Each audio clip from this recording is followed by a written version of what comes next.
За сайдад нэр дэвшигч гишүүдтэй амжилт хүсье. Магадгүй миний ерөнхий сайдаас асуух асуулт танилцуулгын явцад хөндөгдсөн байж магадгүй. Гэхдээ би бас хуулийн хүрээнд тодруулж асууя гэж бодож байна. Ерөнхий сайд та засгийн газрын гишүүн сайдад нэр дэвшигчтэй танилцуулах үедээ хяналт үнэлгээний хороо 20 минутын хот болон бомбын сэргэлтийн асуудал хариуцсан засгийн газрын гишүүн 3 сайдын орон тог өөрийн бүрэн эрхийн хүрээнд засгийн газрын бусад гишүүдэд хариуцуулан хуваарлаж хэмэлт хийсэн гэд хэлчихсэн. Монгол Улсын засгийн газрын тухай хуулийн 23 дугаар зүйлийн 6 дахь хэсэгт одоо би нэг хуулийн юуг нь авсан.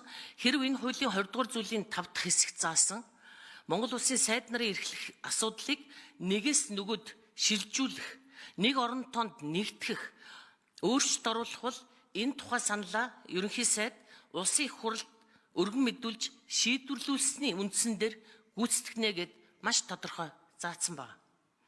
Тэгэхээр энэ заалтын дагуу Монгол Улсын сайд нарын эрхлэх асуудлыг нэгээс нөгөөд шилжүүлэх гэдэг нь та Монгол Улсын засгийн газрын тухай хуульд өөрчлөлт оруулах санал гаргах ёстой гэж би хувьдаа ойлгож байна. Өөрөөр хэлбэл энэ дээрх 3 сайдын эрхлэх асуудал буюу чиг үүргийг аль сайдтай шилжүүлж байгаа нь одоо тодорхой байх ёстой. Гэвтэл засгийн газрын тухай хуулийн 20 дугаар зүйлийн 5 дахь хэсэгт дээрх 3 сайдын эрхлэх асуудлыг аль нэг сайдын эрхлэх асуудалд шилжүүлсэн, өөрчлөлт оруулсан гэдэг зүйл одоо тодорхой биш байна. Энэ 3 сайдын оронтой тэгвэл одоо хэвээр байгаа гэж ойлгож болох уу? Өөрөөр хэлбэл энэ 3 сайдын оронтойг хэмнэхийн тулд ерөнхий сайд та засгийн газрын бүтцийн тухай, засгийн газрын бүрэлдэхүүний тухай болон Монгол Улсын засгийн газрын тухай хуульд өөрчлөлт оруулах тухай гэсэн 3 хуулийн төслийг цогцоор нь улсын их хурлд өнөөдөр өргөн мэдүүлж хилцүүлэх ёстой байсан биш үү? За энэ асуултанд ерөнхий сайдаас хариулт авъя. За хууль зүйн дотоод хэргийн сайдад нэр дэвшигч Мөнхбаатар, зам тээврийн сайдад нэр дэвшигч Дэлгэр сайхан сайдаас асуулт асууя.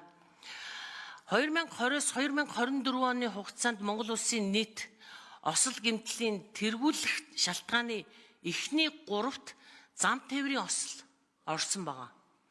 2024 оны байдлаар нийт 30,977 зам тээврийн осол бүртгэгдэж өмнөх оны мөн үетэй харьцуулахад 22.8%-аар өссөн.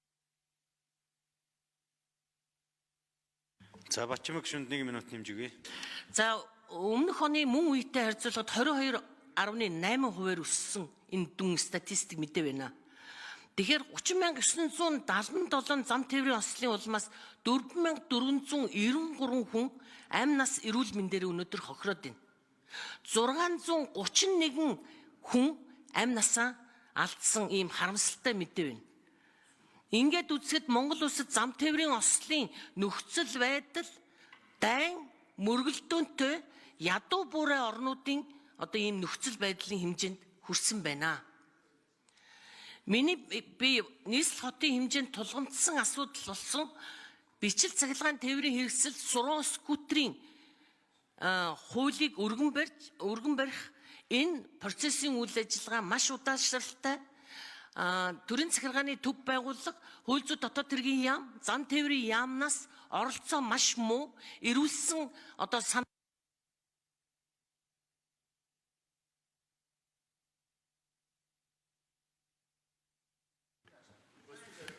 За ерөнхий сайд хариулт өгье.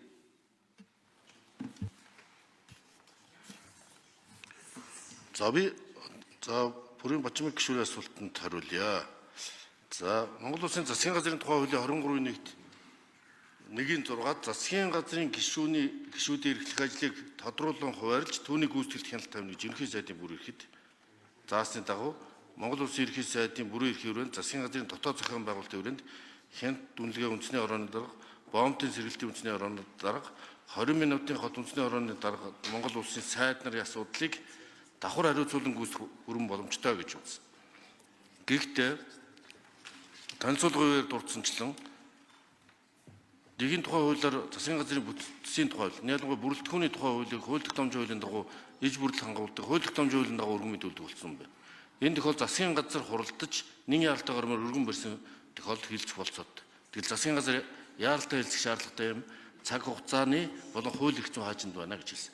Тэгэхээр засгийн газар ерөнхий сайдаас өөр хүн одоогор байхгүй байна. Засгийн газар хуралдах бүрэн боломжгүй байна. Засгийн газрын хуралдааны шийдвэр одоо гарах боломжгүй гэсэн үг. За энэ хууль эрх зүйн асуудлыг зохицуулахын тулд л шууд бүцүүлтгүүний тухай хуулийг хилцүүлэхгүйгээр шууд эхний ээлжиндээ одоо засгийн газрын гишүүдэд танилцуулж томилж байгаа юм. Энэ 3 хороог бол сонгогдож байгаа. Төсвийн тодголыг өргөн барихдаа энэ 3 хорооны эрх үүргийг таны дурдсан хуулиудын дагуу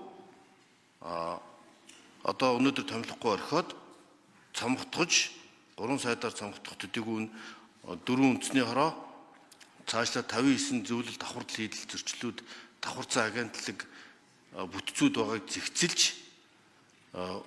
төрийн албаны албан хаагчдын тоог 9 хувиар цомготгох зарчмаар нэг мөр одоо цомготголын ажлыг одоо нэг л нийгэм зөвхөн таалагдахын тулд нэг хоёр яам нэр ус солиод тэр яг үндсэндээ зардал баг хэвээр үлдэм байлээ. Орондоо хүн халж болохгүй нэмэлт хүн халсны 6 сарын зардал мардал гарахаас ахуулаад тамга тэмдэг ширээ сандал энэ төр гэж бөө ажил болохоос илүү ингэж ажилдаа шуурхаа орхон зүв гэж үзээд цаг хугацааны шаардлага төсвийн тодтол оруулах бодлоготойгоо уялдуулж энэ танилцуулгыг хийж сайд нарыг томилж уламжил шинжилгээг хослуулж засгийн газрыг бүрдүүлж байна.